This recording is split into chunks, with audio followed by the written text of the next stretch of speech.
Now, this is a really hard one, but I'm going to say, if I had to sum up everything I knew about recovering from childlessness in a nutshell, just like a few top tips, what would they be? This is kind of, based on my own recovery from childlessness over 15 years and supporting tens of thousands of other women over the last 12 years.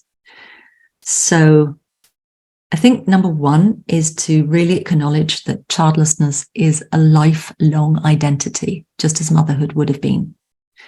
That it's going to change over time. You're never going to be over it, but nor is it always going to be this hard as it might be right now. I mean, I am forever changed by my experience of childlessness, just as you will be. And it's made me actually a much more open-hearted and empathetic person to all of those who suffer injustice or holding a stigmatized identity. So I think to kind of engage with this, probably the best thing I can suggest is to read my book, Living the Life Unexpected, and to do your grief work. Maybe refer back to the section that we've recorded for you about grief and move from there into doing the grief chapters from my book.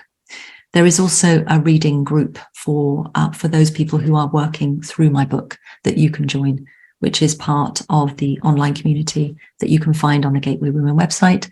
But also you might find other Twig members who want to work through the book and maybe set up a reading group with them. That can be just find those others who are prepared to sit down and do the work with you. It can be really supportive to do it with other people.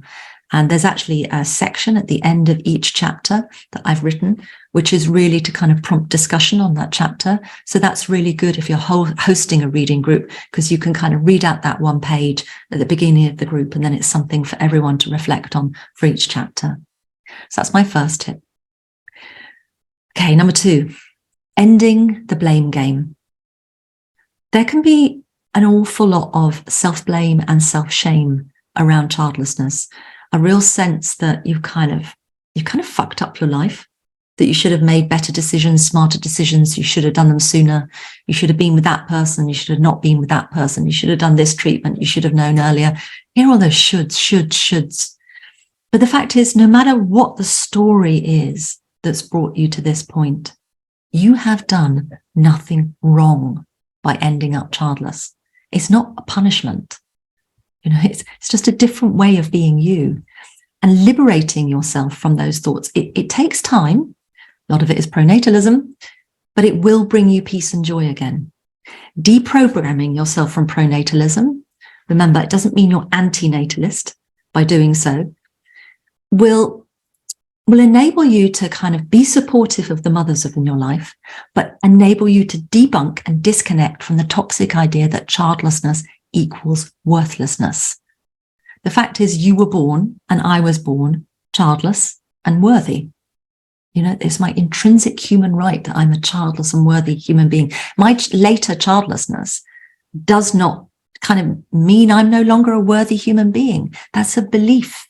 It comes from pronatalism. It's not gravity. You can choose another belief that supports you better. So fire your internal pronatalist. You can read my book, and there are lots of resources when you're ready to explore that will help you with that. Number three, childlessness is a different life, not a lesser one. And that can be a really extraordinary thing to try to kind of get your head around. Your childless life is not a booby prize instead of motherhood. It's not a second-class life. It's like there's the Jodie who could have been a mother, and she would have had a messy, imperfect experience of being Jodie and been a mum. And there's me without children. It's a messy, imperfect human experience of being Jodie, without children. I'm childless.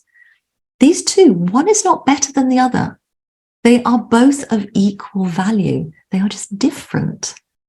I no longer think that if I had been a mother, my life would have been intrinsically better. It just would have been different. I no longer buy into that bullshit, that pronatalist bullshit, that the only way to have a good life as a woman is to be a mother. I think we've all met enough or read about or know about enough people who've had a miserable life being mothers. It is not some free pass to some eternal happy picnic. It can be really, really tough. Some of the hardest things people deal with in their life are issues, with their family and with their children. It is not a picnic, and neither is being childless. But I don't want to say that one is better than the other. They're both complex, because you know what? Being human is really hard, and it continually throws up challenges for us. But I think the day that I realized that my life wasn't the booby prize, and that wasn't devaluing motherhood, it wasn't glorifying childlessness, it's just acknowledging both are part of the human condition. One isn't better than the other. You will need other people who get that. So you really need to find your people through online communities like Twig, like the ones through Gateway Women, which is called Lighthouse Women. You'll find meetups and events for childless people, like through World Childless Week. There's lots of ways you can find your people and find that support, and find people who will celebrate you for being human, not necessarily for being childless or for being a mother. Another way that can really help you, and this is my last one, is to celebrate your role models. Find those women. Childless women are everywhere, hidden in plain sight, and always have been. I have a great Pinterest board of role models that I've been doing for about 9 years now. And there's more than 800 childless and child-free women on there. And you might find there's a lot of people on there that you already admire, but you didn't realize they were childless or child-free. Read their books, watch their films, listen to their music, and learn about the many ways that childless women contribute to the world. There are many ways to live a life. You know, some of them involve having kids, some don't. There are many ways to have a meaningful and fulfilling life. It may not feel like it right now. Right now, it may feel like, having been denied and thwarted in your dream of motherhood, nothing will ever match up to it. And I get that. And it's an incredibly hard feeling. And its grief will help you with that feeling. But it's also okay that it feels like that now.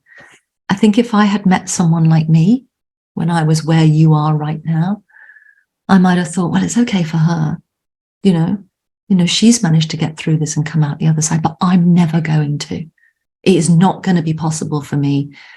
And there could be almost like an aggression that it might even be possible, because it can feel like an insult against your grief and against your childlessness to think that it is even possible that one day you might be happy again.